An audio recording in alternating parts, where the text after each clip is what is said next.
Because I loved Nina. When she casually mentioned wanting to be a singer, I used all my means and resources to support her, expecting nothing in return.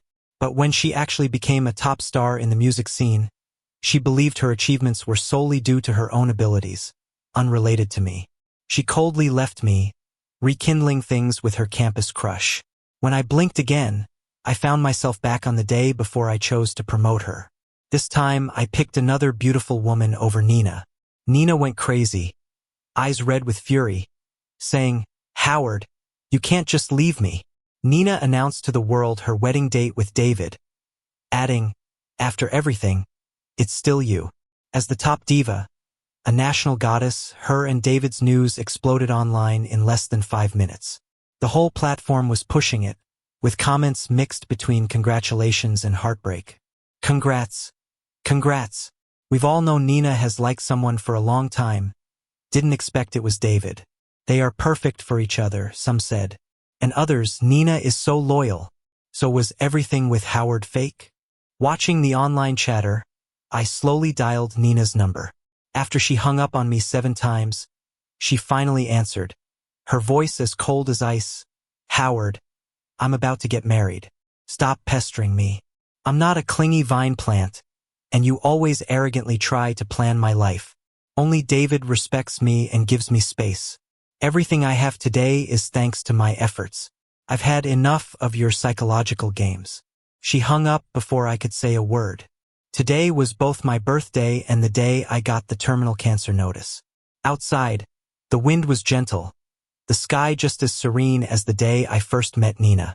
She was a beautiful girl holding a bunch of books, meeting my eyes calmly and coldly, and from then on I was like a moth drawn to a flame, only to end up burned and despised. Who would choose to be an obsessive admirer if not for love? But after everything, I was left with nothing. All my efforts seemed like psychological manipulation to her. In agony both mentally and physically, my eyes stayed glued to the gray screen of my phone until I died, it never lighting up. Blinking again, I heard my assistant's voice. "Howard, here are the new recruits. Whom do you like?" I snapped back, looking around at the familiar minimalist design of my meeting room I used to know. Several young girls, pure and pretty, stood in front of me. Nina was among them. Even standing at the edge, she was the most striking one there. Her clothes and shoes were worn, not as flashy as the others, but it didn't hide her stunning beauty. She was like a swan born in the mud, deserving to be plucked from the mire. Though I thought my memories were long faded, they suddenly seemed fresh. I remembered everything that was about to happen. I realized I was back, reborn to the day I could choose to support Nina. Back then, I fell for her at first sight, knowing she needed money, so I had her sign with my entertainment company and put every resource behind her, asking for nothing in return. I later learned it was all her plan to use me as a stepping stone. Once she became successful, she complained that I was too controlling, disrespecting her independence, and frequently argued with me over small issues. I worked tirelessly to appease her, only to barely gain her forgiveness after securing a few resources.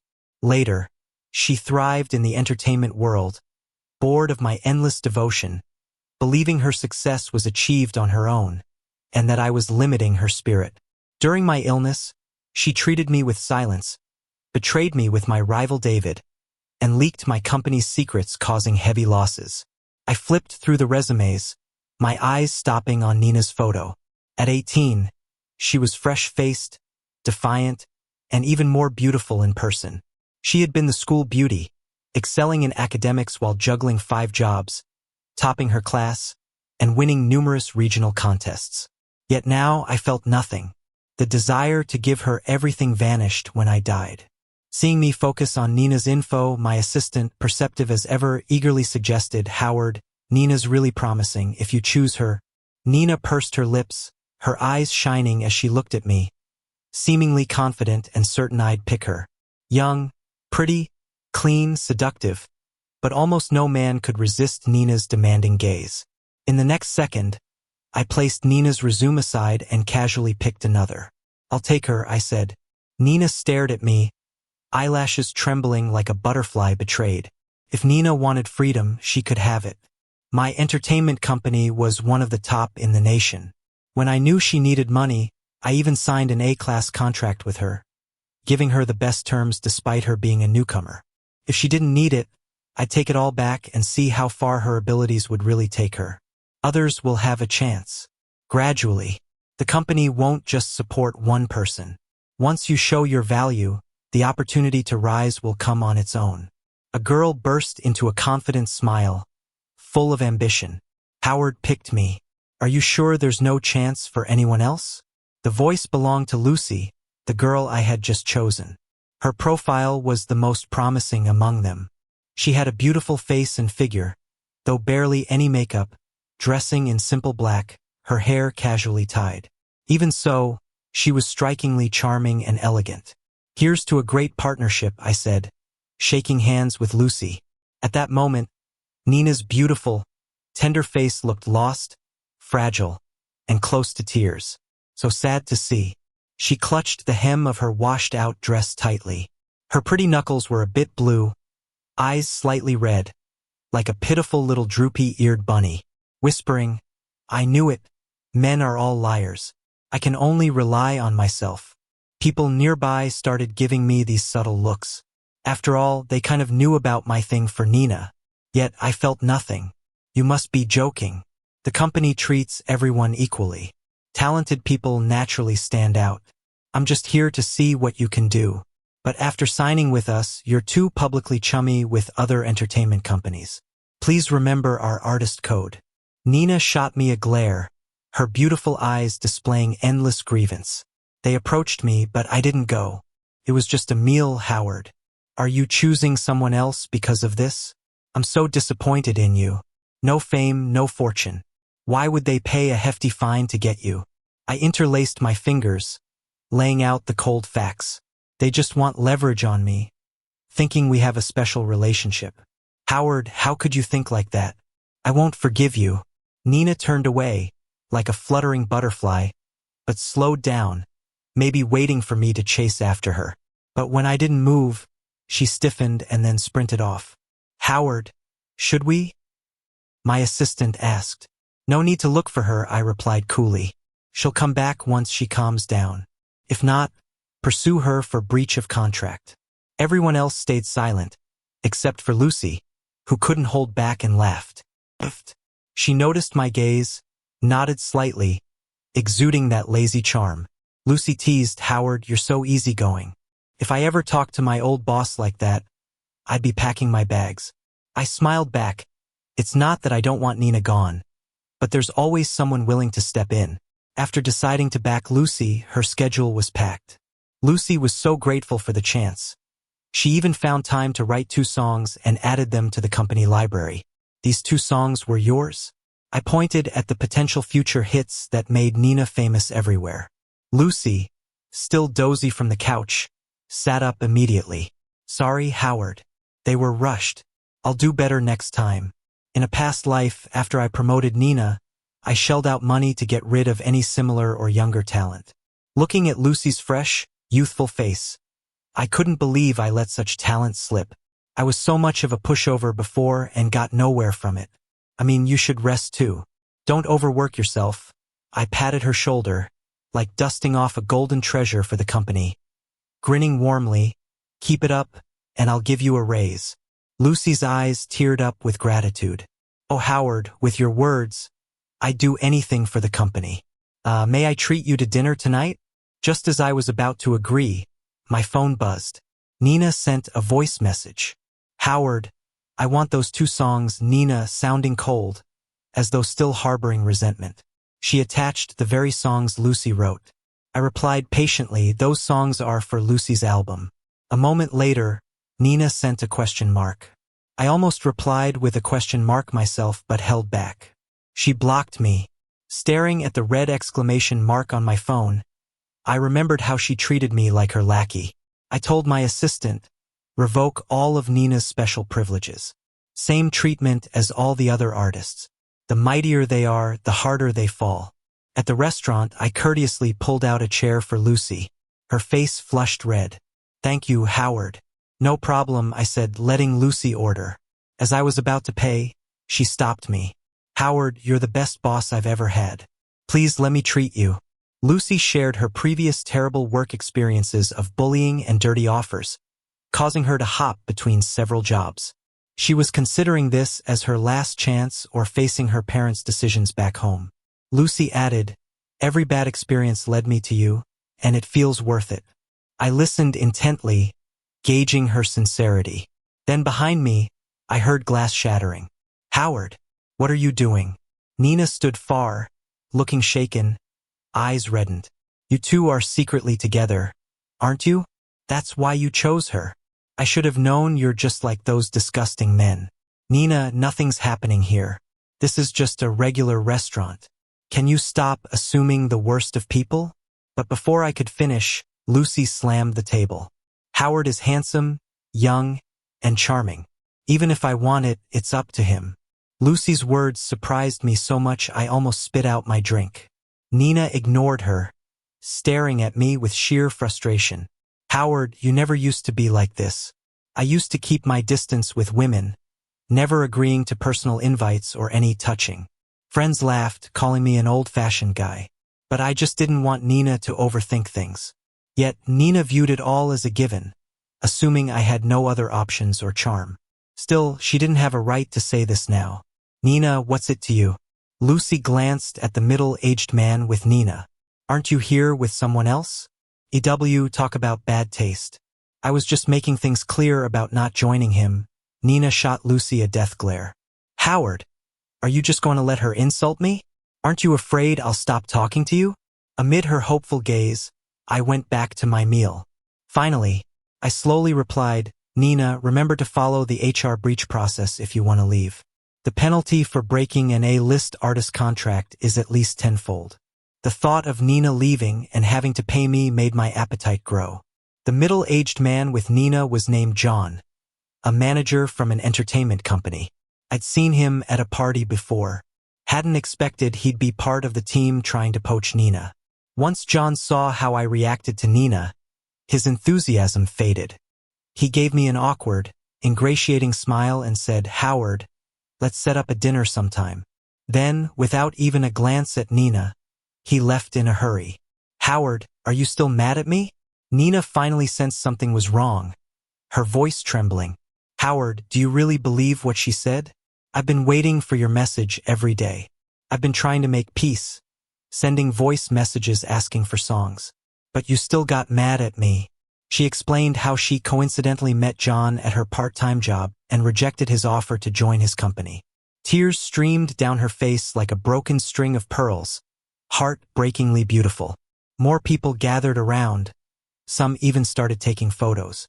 Nina, who once cared so much about appearances and wouldn't even let us be seen in public together, seemed unfazed now, just gazing at me intensely. I finally spoke up. Nina, you don't think I can see through this, do you? I'm done being your doormat. I'm giving you the freedom you wanted. I was willing to take back everything I gave her and let her achieve her dream through her own efforts, which I thought was quite generous. But if she pushed her luck, I wouldn't be so kind. My identity? Aren't I your girlfriend?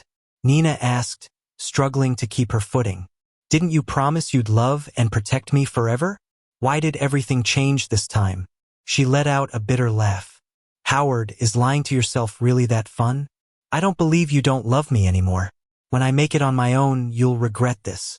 Then she turned and ran off again, and I sensed something was off. Could she have also been reborn? What about David? Could he be back too? I hid my expression, but if we're all back, it means I can settle those scores from the previous life. Nina didn't terminate our contract. In the following days, she worked hard on the appearances the company arranged for her, hoping to prove she could succeed without me. Nina had always been proud and didn't like networking. I'd always respected that, handling business meetings and negotiations for her. Many collaborators welcomed me personally, and I'd smooth things over with money if necessary. She'd gotten used to having things handed to her. After her rebirth, she thought she could use her experience to gain better opportunities, but in reality, she struggled more than some adaptable new artists at the company. Without my support, she couldn't land any decent deals despite her talent.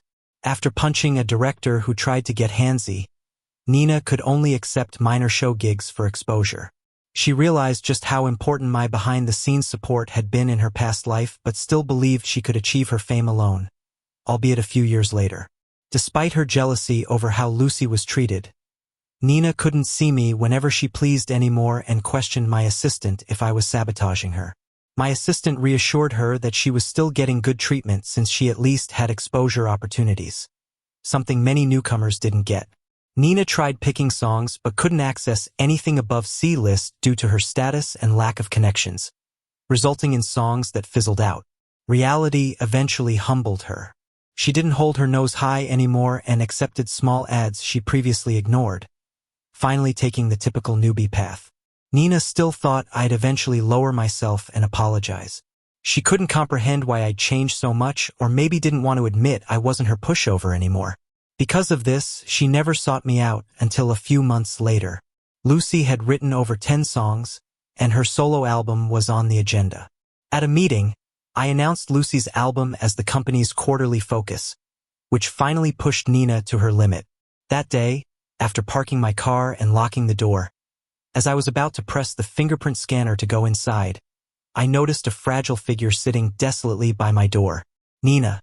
She was dressed in a white dress that showed off her figure and legs, with long hair cascading to her waist. Her delicate face was full of vulnerability as she hugged her knees, blowing into her palms for warmth. She'd clearly been waiting a while. When she saw me, her eyes lit up instantly, and she scrambled to stand. Due to low blood sugar, she wavered a bit, her lips parted slightly. Though frail, she seemed more enticing. "Howard, you're back." Nina shivered. "I'm so cold. Hold me." She rushed toward me, ready to collapse into my arms, but I lifted my hand to stop her. "Nina, behave." Her hair slightly disheveled. Nina clutched my shirt, tears of grievance falling.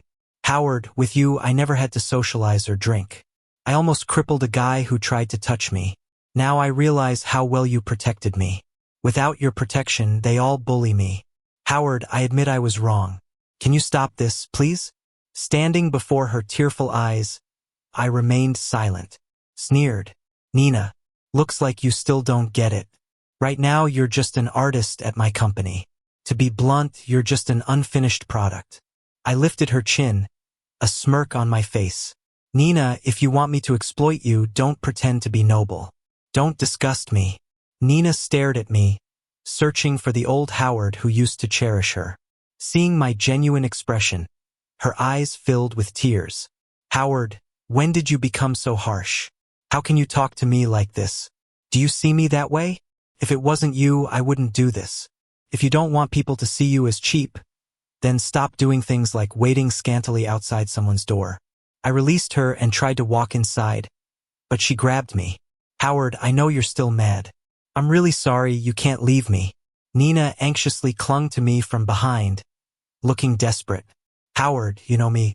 I just didn't believe any man could truly care for me without expecting something in return. I got engaged to David just to test your feelings for me. I know I've been selfish, but didn't you spoil me into being this way? I called off the engagement to find you, but you disappeared.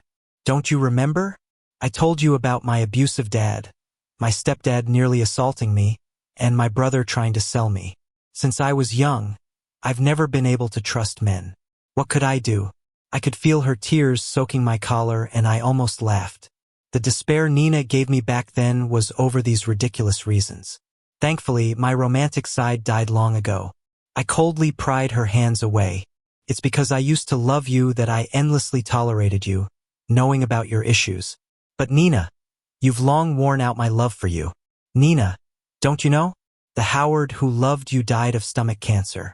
Upon saying this, I saw Nina's face go blank for the first time, as if her soul had left her body. She didn't believe it, said I was joking, assuming I looked down on her because she wasn't famous right now. She thought the Howard who would always wait for her no matter how much she hurt him couldn't have died. She claimed she'd be more famous in this life and I'd regret it. Nina's fame didn't matter to me, but my old foe David contacted me first. "Let Nina go." David's familiar voice came from the other end of the line. "Howard, name your price. Consider it compensation for a defeated rival. Of course, he was also reincarnated. How could I not take advantage? 30 times the penalty fee. Nina's yours. I provoked David. Stop pretending. Howard, do you think throwing out a big number will scare me? I'm not like you, a nouveau riche. That amount is nothing to me. All right, pay up in one go and take her away. David, always proud, would never back down in front of me. In my past life, trying to leave a good impression around Nina meant swallowing the bitter fruit when dealing with rivals. Fine. Keep your word and don't bother Nina again. David snorted coldly and hung up. He'd likely let Nina hear the recording, thinking I'd backtrack. He didn't even haggle.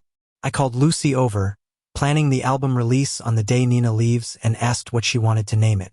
Lucy looked at me with a bright smile. Gift. I feel meeting Howard is a gift for me. I agreed, thinking the name was perfect. On the day Nina left, the company released Lucy's debut album, Gift, across platforms. It featured Lucy's original songs, including 2 hits that made Nina a sensation in my past life. This time, I let Lucy use them as the lead singles. As expected, the moment they released, along with a massive promotional blitz funded by David, the album went viral. Lucy, with her striking appearance, quickly skyrocketed in popularity and booked endorsement deals nonstop, hailed as the next diva. But I didn't expect Lucy to include 2 more songs in her album, one praising the company, another praising her boss, me. These creative songs also climbed the charts, giving the company massive publicity. Newcomers flocked to join us. Howard, I'll write more great songs for the company and make more money. Lucy, now famous, nervously clasped her hands, looking up at me. You wouldn't fire me, right? Amused, I replied, you're the company's cash cow. Why would I fire you? Deal. Howard, let's renew the contract. After I said this, Lucy, as if prepared, pulled out a renewal contract from her purse, putting it on my desk. It said she voluntarily agreed to a 20-year contract, only asking not to be let go. I slowly raised an eyebrow. Lucy, still young, wore her heart on her sleeve. Her clear eyes reflected admiration and fondness for me, tiptoeing around cautiously. She might have known Nina was sent away and feared I might do the same to her. I didn't sign, just promising her, you're not like Nina. I won't treat you that way. But these words were overheard by Nina, who came to pack up today, and David, who accompanied her. Nina had lost weight, looking like a gust of wind could sweep her away, a stark contrast to the bold and cold superstar she was in the past. Nina wobbled a bit, almost fell over, but David caught her. Howard, she said, turns out you're the cruel one. She shook off David, looking at me and Lucy, her voice barely audible. I hate you. I'll never forgive you. David shot me an angry glare. Nina is mine now. I'll make her a bigger star. I bankrupted you once, and I can do it again. Just wait and see. Then he rushed off to follow Nina. I couldn't take it anymore. My next song's gonna be a diss track about them. Lucy flipped them off as they walked away, rolling her eyes. So ordinary yet so confident. Respect, but yeesh. I nodded in agreement.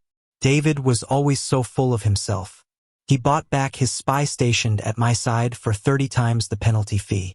Does he really think he can get lucky like last time? After Nina signed with David's entertainment company, he went all out promoting her. But he was too busy expanding to micromanage, so Nina had to entertain by herself. One time, an executive forced drinks on her until she was unconscious, almost took advantage, if not for her agent who sensed something and burst in. David was furious when he found out, retaliating like mad in business until the executive personally apologized to Nina. Because of this incident, Nina was seen as David's beloved, untouchable little girlfriend. I got a random call that night, but I didn't answer. Then a text followed. Howard, what's the use of feeling guilty now? I almost suffered. When I was with you, they never had the chance to bully me. You cared about my dignity even if it meant people thought you were an infatuated fool. David protects me openly, making me look like just a fling. Now I see who's really got my back. But am I too late? I sat there for a moment, then blocked the number. Nina wanted to launch a solo career like before, prove herself against Lucy. But despite a big production album, she barely had 100 listeners online, so different from her past success. David knew how to spend money but had no idea about planning. He didn't understand what songs matched Nina's style, didn't know which producers to choose, or how to market her strengths. Back then, I did everything for her, painstakingly planned each detail to smooth her path to fame. David couldn't understand why Nina was a hit before but a flop now. He couldn't admit he was worse than me, so he hyped Nina while using bots to bash Lucy. Nina used to cherish her image, always resisting hype, beloved as a chaste national goddess. But under David's care, she took on tacky drama roles and joined reality shows, trading privacy for fame, becoming a provocative sensation. She had tons of buzz but was no different than the stars she once despised for relying on scandals. Nina grew increasingly miserable. My junk mail filled with unknown numbers sharing heartache, but I never read them. Let the system filter them automatically. On the other hand, I never let Lucy get mixed up in nonsense gigs, just had her focus on music. Her career soared. She debuted a year ago and soon became a deserved judge on music shows. I handled all the trolling against her, suing where necessary. Lucy was really grateful, secretly writing 3 songs full of praise for me. As Lucy's star rose and Nina's stayed stagnant, David tried his old tricks.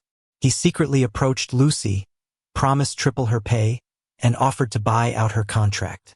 All she had to do was leak info when needed. Lucy agreed. Then she dumped all David's files and contracts on my desk, grinning, "Howard, let's cash in again." Lucy knew her album expenses came from David's breach penalties. To her, David was a fool with money. Instead of rejecting his advances, she decided to aid our funds. So I had Lucy occasionally send David some harmless but true info. Once David trusted her completely, we fed him false info on critical projects.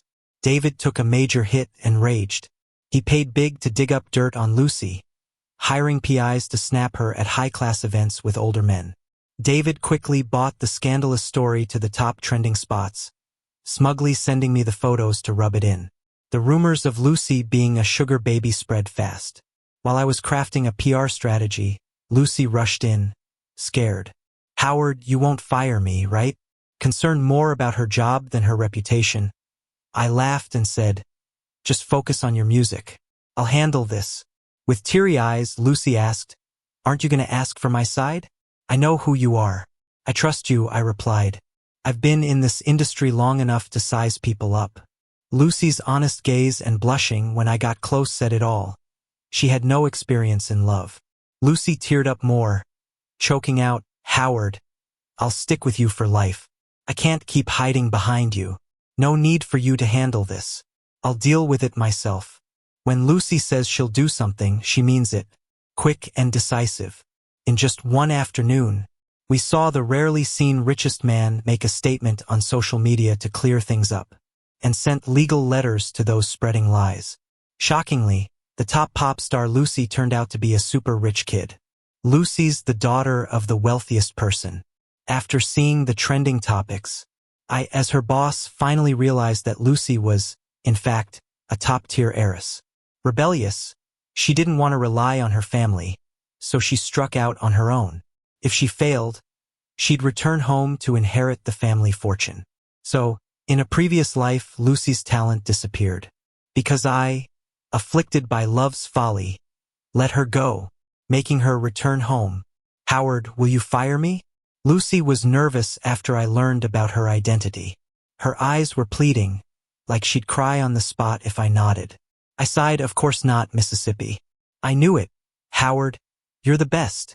Lucy threw herself at me for a hug, and then quickly ran out the door. I could even spot her flushed earlobes. David's tricks failed again, and he got himself into trouble with Lucy. He made up for it with a lot of personal assets. In every clash with me, he was practically handing me money at each step. Before he knew it, his entertainment company's cash flow was drained. He realized he'd never beat me in major entertainment projects again. His only hope rested on Nina becoming as popular as she once was. David went ahead to prepare Nina's second album, hoping for a comeback.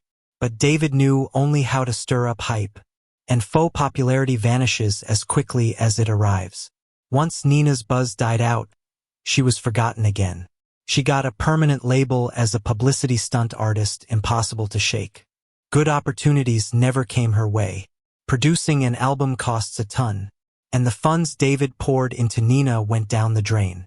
Without Nina leaking my company's info, David's attempts to fight back were feeble, and his company dwindled to a second-rate entertainment firm. As his shareholders eventually voted him out as CEO during a meeting, replacing him with Ken, a relation's son. Ken knew how to assess the situation. He always greeted me with a bright smile and unfailing respect, never daring to offend me. He gradually built his power within the company. David completely lost his heir status. The string of failures eventually broke him. He deemed Nina the main culprit, not only publicly smearing her online, but also frequently coming to the office to hit and verbally abuse her. People treated it like a joke, sharing the videos online, giving Nina a bit of attention. Nina ended up hating David more though. She believed if David hadn't contacted me back then, she'd still be an artist at my company, with a chance to reconcile with me.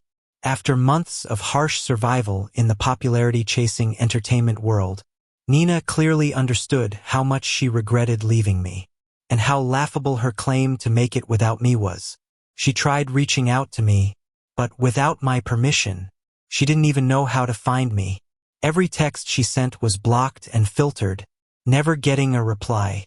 Nina often dreamt of the past when I adored her, but the reality upon waking was her unfulfilled fame. In the company, as David's rumored lover, she faced a lot of exclusion, and Ken would never promote her. Her pride was nurtured by my indulgence. When I withdrew that indulgence, it smoothed her edges. For survival, she ended up live streaming and selling products. She wasn't the untainted girl from back then, cherished with every stumble.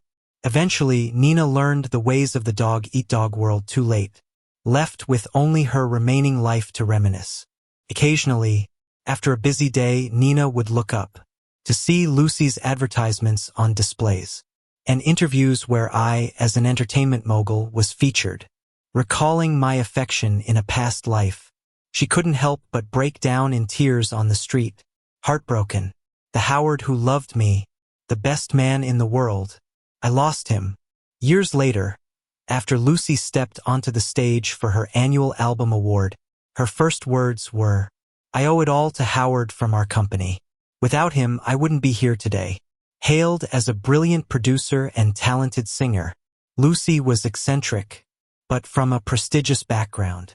Each time she received an award, she'd mention me with starry eyes, like an innocent teen. And that was just the beginning. I went on to nurture star after star. When they received their awards, they'd invariably thank me first. In time, my entertainment company gained global influence, eventually becoming the world's leader. I built my entertainment empire. Finally, as the group's chairman, I married Lucy in a powerful alliance, becoming the youngest world's richest person ever. The memory of dying alone in a hospital bed in a previous life had faded, leaving me with only a future filled with light, legend, and endless surprises.